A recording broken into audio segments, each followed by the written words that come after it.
ഒളിവിൽ നിന്ന് പുറത്തു വന്ന രാഹുൽ മാങ്കൂട്ടത്തിന് സ്വീകരണം നൽകിയത് കോൺഗ്രസ് നേതാക്കളല്ലെന്ന വിചിത്രവാദവുമായി കെ.സി. വേണുഗോപാൽ. അതേസമയം രാഹുൽ മാങ്കൂട്ടത്തിന് സ്വീകരണം നൽകിയത് KSU ജില്ലാ സെക്രട്ടറി മുഹമ്മദ് ഇക്ബാൽ, യൂത്ത് കോൺഗ്രസ് നേതാവ് ദീപക് എന്നിവരായിരുന്നു.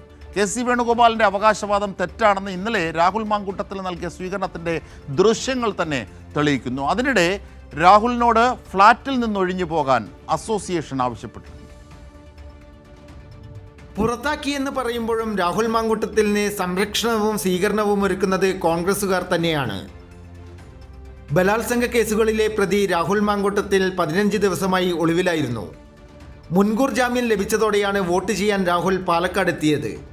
രാഹുലിനൊപ്പം വാഹനത്തിൽ ഉണ്ടായിരുന്നത് KSU ജില്ലാ സെക്രട്ടറി മുഹമ്മദ് ഇക്ബാൽ, യൂത്ത് കോൺഗ്രസ് നേതാവ് ദീപക് എന്നിവരായിരുന്നു.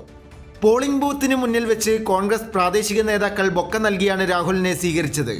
എന്നാൽ കെ.സി. വേണുഗോപാൽ പറഞ്ഞത് രാഹുലിനെ സ്വീകരിച്ചവരിൽ കോൺഗ്രസ് പ്രവർത്തകരില്ലെന്നാണ്.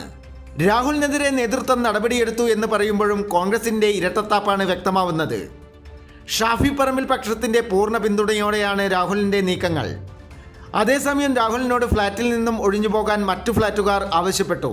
ഈ മാസം 25-നകം ഒഴിയണമെന്നാണ് ഫ്ളാറ്റ് അസോസിയേഷന്റെ നിർദ്ദേശം. സച്ചിൻ വള്ളിക്കാട്, കൈരളി ന്യൂസ്, പാലക്കാട്.